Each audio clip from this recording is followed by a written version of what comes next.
Amados hermanos, intercediendo al Señor, pidiéndole al Señor que confirmara una palabra en mi corazón, el Señor me llevaba a unos pasajes que en algunas ocasiones hemos compartido con algunos hermanos en algunos lugares, y quisiera entonces que me acompañaran por favor al libro, a la epístola del apóstol Pablo a los Filipenses. Vamos a estar leyendo inicialmente allí en el capítulo 1 de la epístola del apóstol Pablo a los Filipenses. Y en la medida que vamos haciendo esta lectura, quisiera que le pongamos mucha atención al Señor en nuestro interior, en nuestro espíritu, para que el Señor realmente pueda hablarnos en nuestro interior donde está habitando el Señor. Amén. Hay Filipenses en el capítulo 1, la carga está desde el versículo 8 hasta el versículo 11, pero quisiera que leamos desde el versículo 3 para tener el contexto más inmediato del pasaje.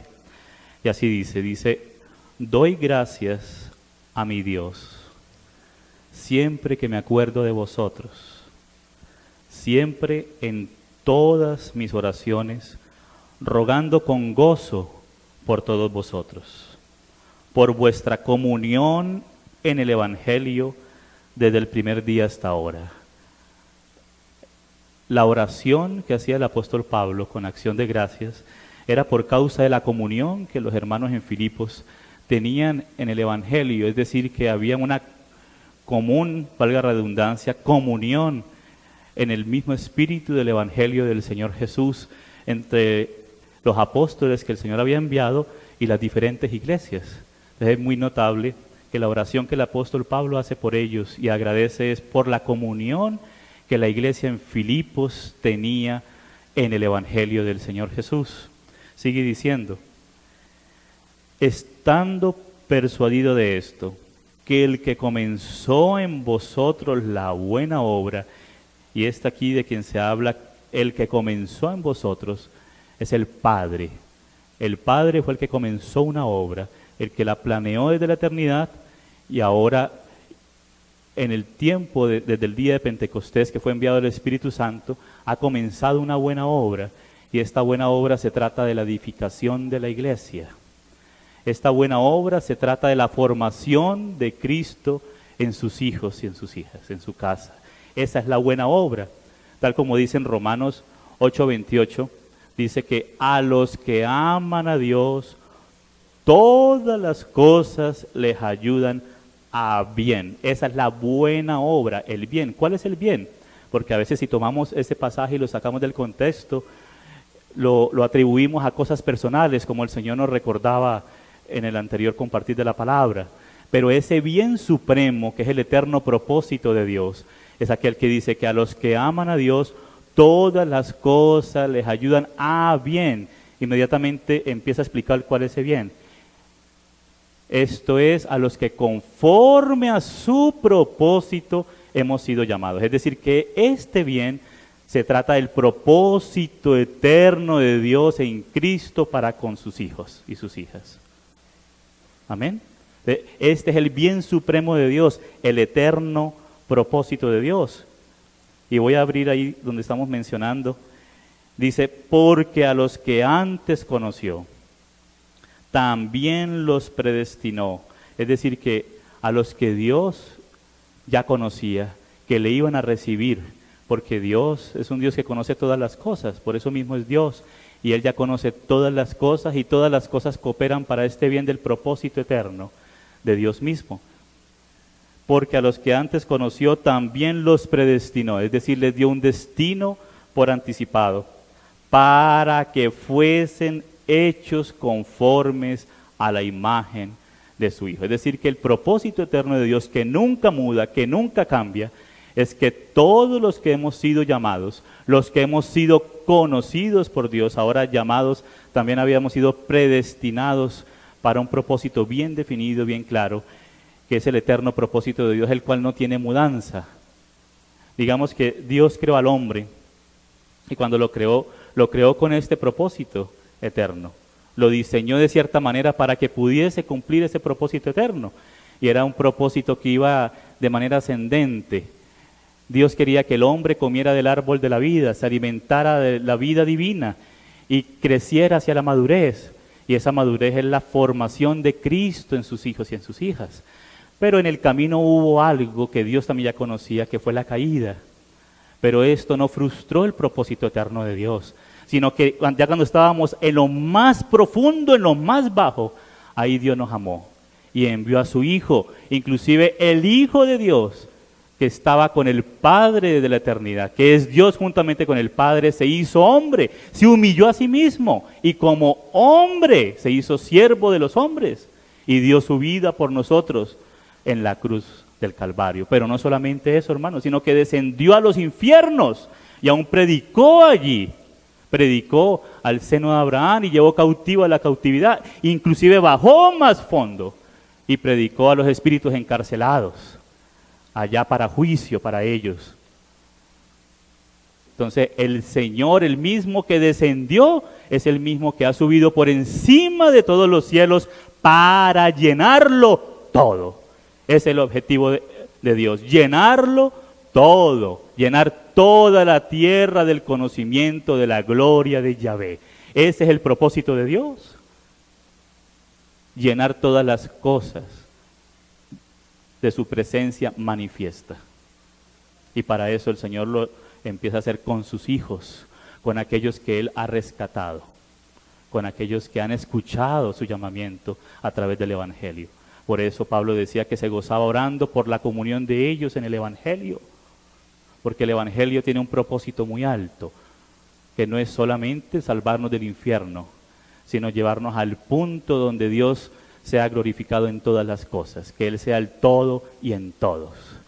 Ese es el objetivo propio del corazón del Señor para con su pueblo. Amén. Entonces, en ese punto el Señor descendió y levantó al hombre y lo salvó a los que le han recibido, pero es para llevarlo hasta el punto más alto, que Cristo sea el todo y en todos.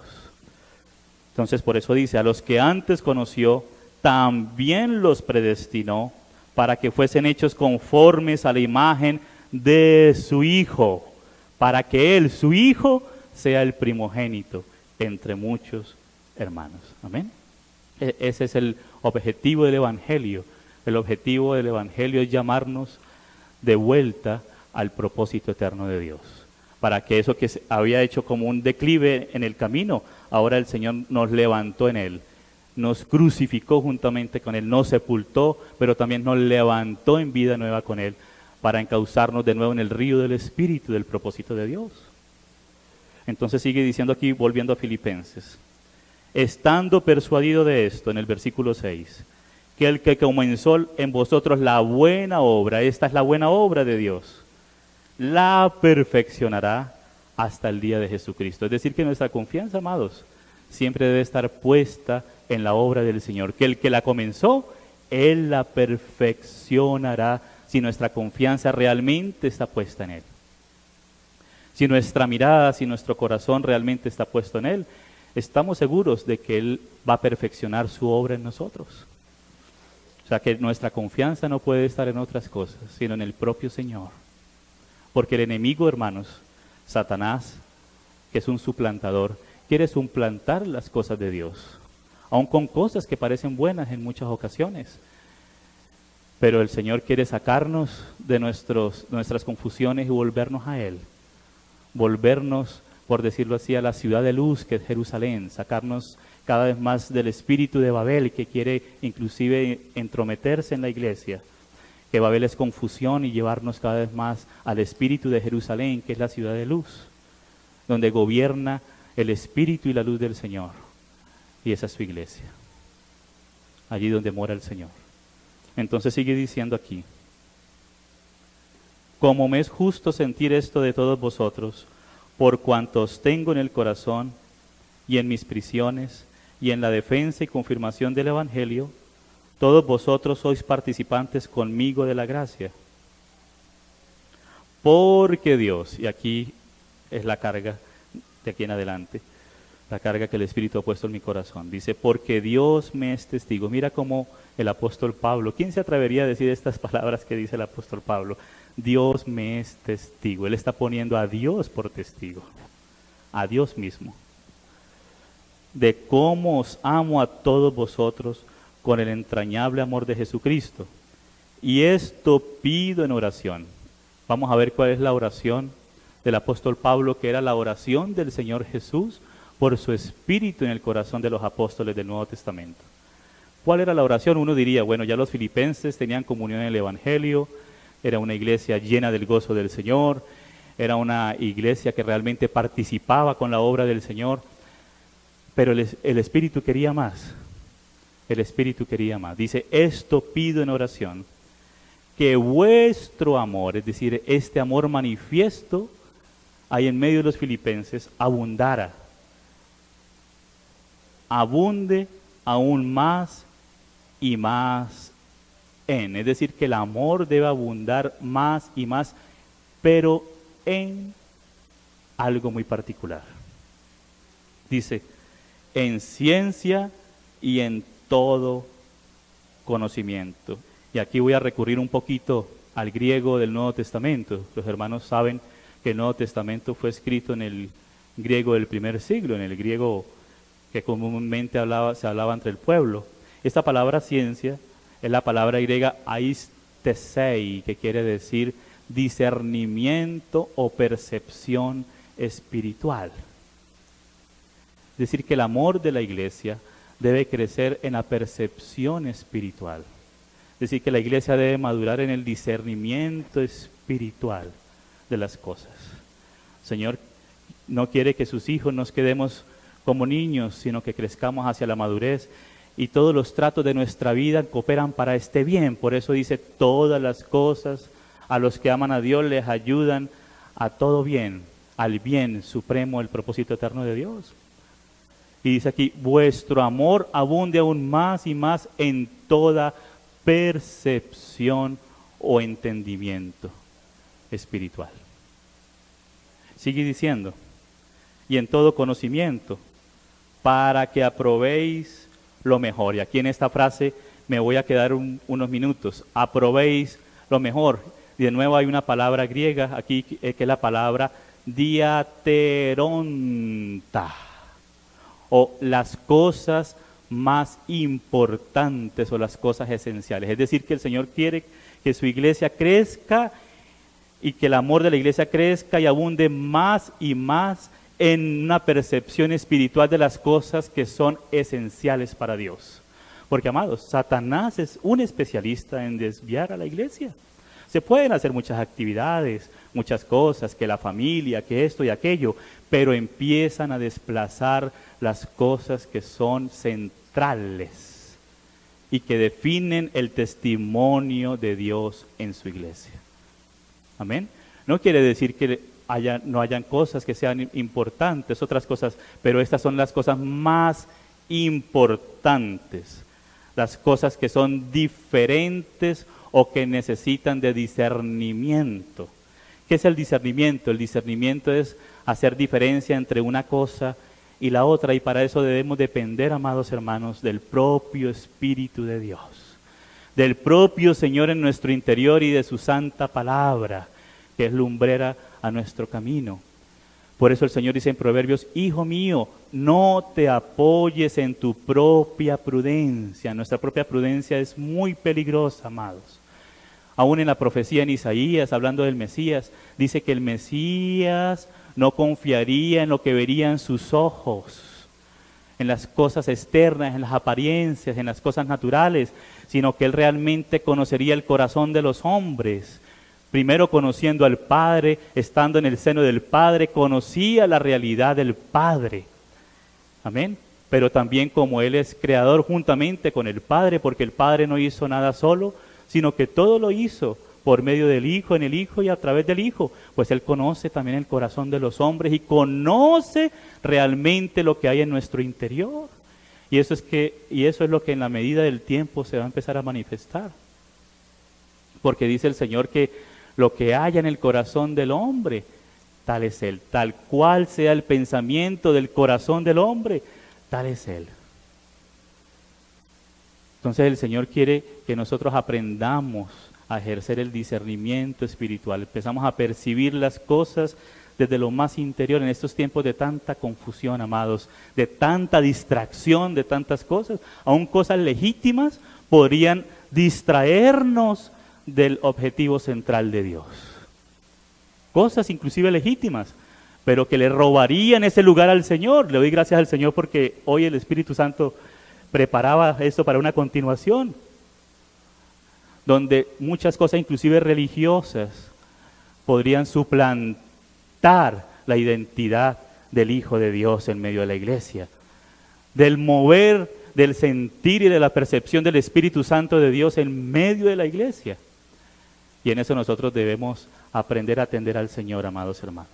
Entonces dice así: y esto pide una oración, que vuestro amor abunde aún más y más en todo discernimiento y en todo conocimiento, para que aprobéis lo mejor o las cosas más importantes o las cosas que necesitan discernimiento, para que el enemigo no nos meta un gol, no nos haga una mala jugada y empiece a enredar nuestras conciencias, a suplantar el primer lugar que lo merece el Padre en Cristo por su Espíritu en la iglesia, que es el centro de todas las cosas. Aquí quiero en este momento remitirme a un pasaje del propio Señor Jesús, porque es que el Espíritu Santo es el Espíritu de Cristo, que también estaba en Pablo.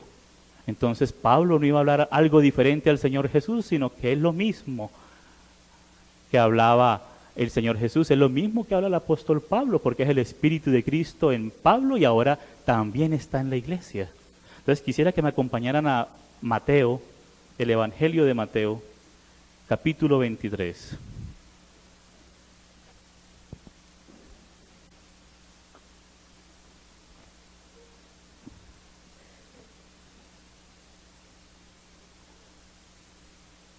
Mateo capítulo 23. Quisiera que me acompañaran desde el verso 16 y vamos a ver cómo el Señor le llama la atención para despertar los corazones y poder ajustar la conciencia de los religiosos del tiempo del Señor Jesús. El Señor Jesús dijo, a los suyos vino, pero los suyos no le recibieron. Pero a los que le recibieron, esto es, a los que creen en su nombre, Dios les ha dado potestad de ser hechos hijos de Dios. El Señor vino por los suyos, por su pueblo, por Israel, pero los suyos no le recibieron. También dice Lucas 7, capítulo 7, verso 30, dice que aún los fariseos y los intérpretes de la ley, aquellos que el Señor había puesto allá como líderes en Jerusalén, dice que ellos mismos rechazaron el designio de Dios con ellos. Es decir, que Dios tenía un designio, ya un plan con ellos, pero fueron ellos los que no aprobaron tener en cuenta a Dios. Es decir, que Dios quiere nuestra participación. Dios quiere que nosotros le digamos, sí, Señor, yo quiero. Yo quiero, Señor, contigo. Te quiero a ti y quiero lo tuyo, Señor. Que realmente seamos conquistados en lo más profundo de nuestro corazón por el propio Señor. Y no nos dejemos distraer por cosas sutiles, malignas de Satanás, que a veces son imperceptibles y siempre son imperceptibles a los sentidos naturales. Por eso nunca debemos confiarnos, amados, en nuestros sentidos naturales, en las apariencias, sino debemos clamar al Señor y depender de Dios mismo para aprender a percibir al Señor y los movimientos del Señor en nuestro interior. ¿Qué es lo que Dios desea? ¿Qué es lo que el Señor quiere? ¿Qué es lo que el Señor ama? Y que nosotros, Dios quiera, hermanos, que podamos amar lo que Dios ama. Que es lo más querido para el Señor. Dice Mateo 23, 16. Capítulo 23, versículo 16 en adelante. Dice, ¡ay de vosotros, guías ciegos! O sea, eran guías, pero estaban ciegos. Qué terrible, qué problema, pero bueno. Dice, que decís, si alguno jura por el templo, no es nada. Imagínate, hermanos, el templo es figura del cuerpo de Cristo, es figura de la iglesia. ¿Qué es lo que Dios tiene en su corazón? Es la edificación de su casa, de su iglesia, de sus hijos. Ellos decían, si alguno jura por el templo, no, eso no es nada. Eso no es nada. Pero si alguno jura, claro, por el oro, lo que vale aquí, lo temporal, ¿verdad? Lo que me va a llenar mis bolsillos. ¿verdad? Es deudor. Mira cómo Satanás había suplantado el sentir del Señor en el corazón de los que Dios había puesto ahí en Israel en ese tiempo. Ellos decían, si alguno jura por el templo, no es nada. Imagínate, hermanos, templo que es figura de la iglesia, que es donde Dios quiere habitar, donde Dios quiere morar en plenitud. Y sigue diciendo, insensatos y ciegos, porque ¿cuál es mayor? El oro, y esta palabra insensatos, ¿qué quiere decir insensatos? Que no usan sus sentidos. Por eso dice que vuestro amor abunde aún más y más en discernimiento o en el sentido de las cosas. Insensatos y ciegos, porque ¿cuál es mayor? ¿El oro o el templo que santifica el oro? También decís, si alguno jura por el altar, no es nada. Imagínate, hermano, Satanás había suplantado las dos cosas centrales del corazón del Señor. El templo que nos habla del cuerpo de Cristo y el altar que nos habla de la obra de la cruz del Señor Jesús.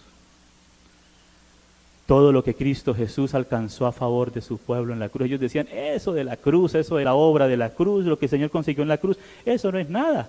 Pero mira, sigue diciendo, pero si alguno jura por la ofrenda, ahí sí por la ofrenda, ¿no? Que está sobre él, es deudor. Entonces, amados, mira que el Señor Jesús viene a corregir todas estas cosas. Y muchas otras cosas el Señor quiere ayudarnos. Él nos quiere enseñar y nos ayuda, por eso nos habla el Señor. Dice, necios y ciegos, porque ¿cuál es mayor? ¿La ofrenda o el altar que santifica la ofrenda? ¿Qué piensan ustedes que es mayor, amados? El altar que nos habla de Cristo crucificado a favor nuestro y todos los logros de Cristo en la cruz del Calvario. Que es donde Cristo alcanzó la victoria para su pueblo, desde donde ahora su pueblo toma esa provisión para ser edificada como casa del Señor. No hay otro lugar donde la iglesia pueda tomar para ser edificada como iglesia del Señor, sino de la cruz del Señor Jesús. Y dice, y el que jura por el templo, jura por él y por el que lo habita. Y el que jura por el cielo, jura por el trono de Dios y por aquel que está sentado en él. ¡Ay de vosotros, escribas y fariseos hipócritas! Porque diezmáis la menta y el eneldo y el comino y dejáis lo más importante. Lo mismo que decía Pablo, las cosas más importantes para que aprobéis lo mejor, o las cosas más importantes. Dejáis lo más importante de la ley, la justicia, la misericordia y la fe. Esto era necesario hacer, es decir, la justicia, la misericordia y la fe, sin dejar de hacer aquello. O sea, lo otro también es importante, pero no es lo más importante. Lo otro también está incluido, pero no es lo central, no es lo que le da el sustento a todo lo demás. Hay cosas que son esenciales, que son centrales, que son lo que le da la vida, el sustento y el sentido de ser a todas las cosas en la casa del Señor. Dice entonces, guías ciegos que coláis el mosquito y tragáis el camello. Imagínense ese trabajo colando el mosquito, ¿no? Este trabajo minucioso, bien escrupuloso, bien legalista, bien religioso, pero las cosas importantes, el camello, eso lo dejaban pasar por alto, lo dejaban pasar de largo, hermanos. Que el Señor tenga misericordia de cada uno de nosotros y siga abriendo nuestros ojos para percibir lo que realmente le importa al Señor. Dice entonces, bueno, hasta ahí quería llegar en este pasaje de Mateo. Quisiera que leamos otro pasaje, allí en 2 Corintios.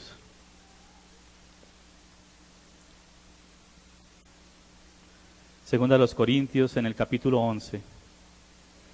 El Señor insiste en estas cosas a través del apóstol Pablo, ahí desde el verso 2. Segunda a los Corintios 11:2 dice, porque os celo con celo de Dios, pues os he desposado con un solo esposo, para presentaros como una virgen pura a Cristo. O sea que cuando Pablo presentaba el Evangelio en los diferentes lugares, este era el trabajo que estaba haciendo el Espíritu a través de Pablo, desposando a la iglesia con el Señor, preparando a la iglesia para la venida del Señor, para el momento de las bodas. Ese es el trabajo que sigue haciendo el Espíritu Santo en su iglesia, preparando y ataviando a su iglesia para el día de las bodas. Este es el misterio. Este es el misterio del gran matrimonio que se va a celebrar en el universo, en la unión de Cristo con su iglesia en su venida. Ya Cristo está en su iglesia, pero ahora en su venida van a haber unas bodas y ese es el trabajo que el Espíritu Santo está haciendo. Dice, porque os celo con celo de Dios, es decir, que hay un celo de Dios. Hay un celo que es carnal, un celo solamente humano y hasta religioso, pero hay un celo de Dios. Pues os he desposado con un solo esposo para presentaros como una virgen pura a Cristo. Pero temo que como la serpiente con su astucia, mira la astucia, ¿sí? Recuerdan en Génesis 3 que dice pero que había un animal que era la más astuta de todos los animales, que era la serpiente, con ese movimiento como suavecito, silencioso, que nadie la ve, que a veces no se percibe si no se está en el espíritu, atendiendo al Señor. Le dice, pero temo que como la serpiente con su astucia engañó a Eva, y Eva es figura de la iglesia. Vuestros sentidos, aquí nuevamente nuestros pensamientos o nuestra percepción de las cosas, vuestros sentidos sean de alguna manera extraviados de la sincera fidelidad a Cristo. Siempre había un llamado de atención del Espíritu del Señor en el apóstol Pablo para que la iglesia no se dejara engañar y no se dejara sacar de esa sincera fidelidad, de esa pureza al propio Señor Jesús. El enemigo es muy experto en suplantar las cosas. Entonces, para esto, como decíamos, debemos depender del propio Señor, amados, y que percibamos las cosas que son más importantes o las cosas que son esenciales. En este caso, el Señor Jesús nos hablaba del templo, que habla de la edificación del cuerpo de Cristo, una figura, el templo en el Antiguo Testamento, que es una figura de la iglesia siendo edificado por Salomón, que Salomón es figura de Cristo, el hijo de David, que es Salomón, pero el verdadero hijo de David, siendo Cristo edificando a su iglesia. Esas dos cosas importantes. Y en el centro, la cruz de Cristo. Y en base a la cruz de Cristo, tomando y llevando nuestra cruz, tomando de la provisión que el Señor ha logrado a favor de su iglesia. Amados, cosas que parecen sencillas, que uno pudiera decir, ya, eso ya lo conozco, eso que me hablen de la cruz de Cristo, eso, a mí hábleme de actividades mías, de lo que yo pueda hacer. Hermanos, ese es el engaño más sutil del enemigo. Desviarnos de aquello que es central, de aquello que estaba en el centro del jardín del Edén, que es el árbol de la vida, que es Cristo como vida para la iglesia. Amén. Del madero del árbol para dar vida a todos los que creen en Él. Amén, amados. Sigue diciendo, porque si viene alguno predicando a otro Jesús, ahí que hay tres cosas de las cuales hay que poner mucha atención. Si viene predicando otro Jesús, y nos vamos a dar cuenta que esto que está hablando aquí son esas cosas que ocupan el lugar santísimo, el lugar central de la casa de Dios, que es lo que Dios quiere que nosotros tengamos en cuenta, que ocupa el lugar central en nuestro hombre interior, en nuestro espíritu. Las cosas más santas son las que Satanás quiere profanar y quiere que nos perdamos y que quedemos como mareados, como con mareo, pero no, decimos, Señor, aviva mi espíritu, abre mis ojos, Señor, para verte a ti. Quiero contemplarte a ti, quiero seguirte a ti, ayúdame, Señor. Y el Señor responde esa oración, si la hace de corazón al Señor. El Señor la responde, amados. Y esas cosas centrales que están en el lugar santísimo donde reposa la gloria de Dios, que es lo que le da sentido al tabernáculo del Señor, a la iglesia del Señor. Es lo que fluye de allí desde el lugar santísimo, desde lo más interior. Decía el hermano Andrew Murray, un hermano muy querido de finales del siglo XIX, comienzos del XX, que el propio hermano Watchman Nee lo elogiaba, y cuando le preguntaban acerca de cosas espirituales, el hermano Watchman Nee remitía al hermano Andrew Murray para que se leyera al hermano Andrew Murray, que es muy espiritual. Y él decía que él temía que en el siglo XX, bueno, ya estamos en el XXI, haya tanta mezcla, tanta mistura en medio del pueblo del Señor que no se haga diferencia de las cosas que están en el interior, en el espíritu, y nos dejemos perder por las apariencias. Esas cosas esenciales. Me acuerdo una vez que alguien le iba a regalar un libro a otra persona, y era un libro del hermano Andrew Murray. Yo, no, de cumpleaños te quiero regalar un libro, y se fueron a la librería y le iba a regalar, y la persona pues en ese momento, pues digamos que de pronto no percibía esas joyas preciosas, esas pepitas de oro. Entonces yo, no hermano, ese libro no, yo no entiendo nada cuando lo leo, no me gusta. Yo mejor quiero algo sobre la familia, sobre los jóvenes, eso que sí se entiende, ¿no? Pero hermanos, mira cómo el Señor tiene que ayudarnos. Me acuerdo una vez que también un hermano contaba que le habían obsequiado un libro del hermano Austin Sparks. Y un año después este hermano le decía al hermano que le había regalado el libro, le dije, hermano, sabes que este libro empecé a leerlo y no pude seguir porque no entendía nada. Entonces, bueno, oramos en ese momento y gracias al Señor después como de 2 años ya lo había leído con entendimiento, porque de todas maneras el entendimiento es progresivo de las cosas. Pero también vemos que en la medida que nosotros nos ponemos en el altar, a los pies del Señor, clamando a Él, el Señor nos ayuda a entender las cosas, porque dice Pablo que las cosas espirituales se han de percibir espiritualmente. Y se perciben por medio del Espíritu de Dios que está morando en nuestro espíritu, ahí donde podemos percibir esas cosas preciosas y delicadas de Dios, amados. El Señor nos quiere llevar a lo más profundo de su corazón. Él nos cela con un celo tan santo, hermanos, que cualquier cosa que nos distraiga puede provocar su ira, amados. Puede provocar la tristeza y la ira de Dios, porque le estamos siendo infieles. Él dice, os celo con celo de Dios, porque os temo como la serpiente, con su astucia desvió a Eva, también vuestros sentidos o vuestra percepción espiritual sea extraviada de la sincera fidelidad a Cristo, a la persona del Señor Jesús. Dice, porque si alguno viene predicando a otro Jesús, ay, que nos habla del lugar santísimo, del arca, que es lo más importante en la casa de Dios, en el lugar santísimo, en nuestros espíritus, allí donde estamos morando Cristo, nos habla del arca, el arca de madera de acacia revestida de oro por dentro y por fuera. Nos habla de Cristo por su espíritu, su naturaleza divina, morando en el interior de la iglesia, allí donde el Señor se puede declarar a nosotros con esos versos de amor. Porque es una relación de amor entre Cristo y su iglesia, amados. Pero dice Santiago, ¿acaso no sabéis que el Espíritu Santo os cela? Os cela. Amén. Entonces nosotros debemos ser celosos también en guardar esos amoríos con el Señor en nuestra intimidad, amados.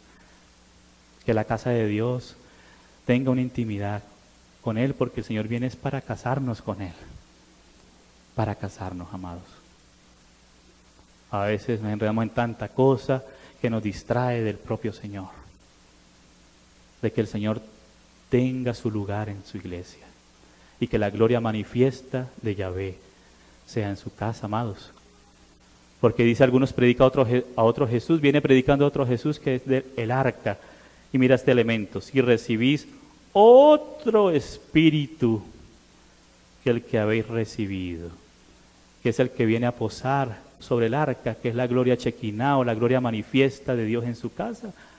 Porque es que a veces como que uno percibe que se retira un poco la gloria. Ustedes se acuerdan en el tiempo de Samuel, cuando murió Elí, que fue robada el arca del Señor, y dijeron, Icabod, es traspasada la gloria de Dios porque ha sido robada el arca de Yahvé. Cuando se suplanta al propio Señor, a su persona, una comunión íntima con Él, a entenderlo a Él y su obra a favor nuestro. Ese es el Icabod. Pero el Señor quiere el Cabod, que la gloria permanezca en su casa. Y dice otro espíritu, porque si el arca está en el centro, pues el Señor encima del propiciatorio, que es lo que va a decir acá, cuando dice, u otro evangelio, ¿y de qué nos habla el evangelio? ¿De qué nos hablaba el evangelio?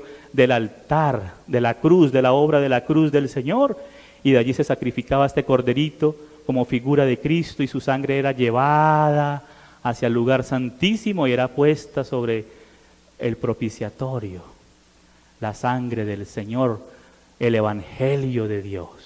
De eso se trata el evangelio de Dios, acerca de su Hijo, Hijo de Dios, Hijo del hombre según el linaje de David. Entonces Jesús, otro Jesús, ojo, el arca. Otro espíritu, hay que discernir aprender a discernir los espíritus, no estar sospechando por allá con nuestra mente, no, algo, una percepción espiritual, donde se pueda percibir realmente cuándo es el Espíritu Santo de Dios. O inclusive discernirlo, hacer diferencia con los espíritus demoníacos, que inclusive traen cosas para distraer, cosas a veces hasta bonitas, pero también percibir los espíritus de los hombres. Amén. Y para eso, hermanos, debemos ser tan cuidadosos y depender del propio Señor. Esas tres clases de espíritus. ¿Cuándo es el Espíritu Santo de Dios? O espíritus demoníacos que quieren suplantar al Espíritu de Dios con cosas diferentes a las esenciales. Y también los espíritus de los hombres. Andar en un buen espíritu. Yo creo que ustedes han percibido eso. Esa persona está con un espíritu, un saborcito extraño, ¿verdad? O esa persona está en un espíritu vivo, vivificado por el Señor. Esa persona está vivificada, realmente ha tocado al Señor, el Señor lo está tocando. Amén, amados. Poder percibir, primeramente el Señor trabaje para que el Señor pueda hacer diferencia por su palabra, que es la que hace diferencia, es la espada de dos filos que separa el alma del espíritu y discierne las intenciones y los pensamientos del corazón. Dice, porque delante de Él toda cosa se hará manifiesta. Todo es manifiesto delante del Señor. Entonces es buena la obra de la espada del Espíritu del Señor, que es su palabra, para hacer manifiesto lo que hay inclusive oculto o intenciones a veces desconocidas que nosotros mismos no conocemos, para que el Señor nos ayude, porque realmente, hermanos, queremos estar delante del Señor, ¿verdad, hermanos? Amén. Lo queremos es a Él. Queremos que el Señor se forme en su iglesia hasta su venida. Queremos que el Señor se alegre con los suyos. Entonces, amados,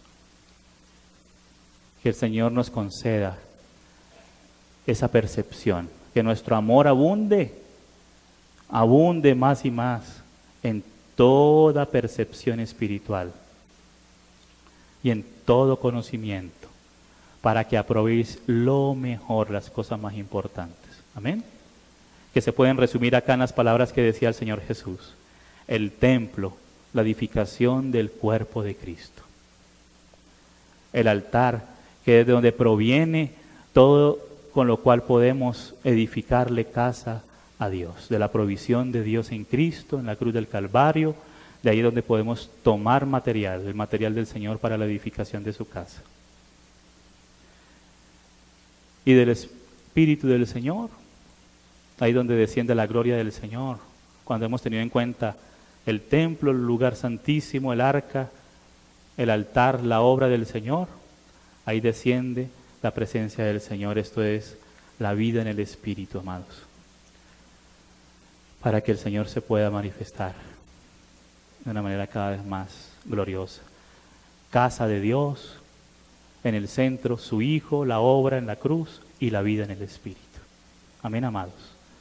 Le pido al Señor que Él mismo nos dé entendimiento, que el Señor nos ayude a percibir las cosas como Él mismo las ve. Amén.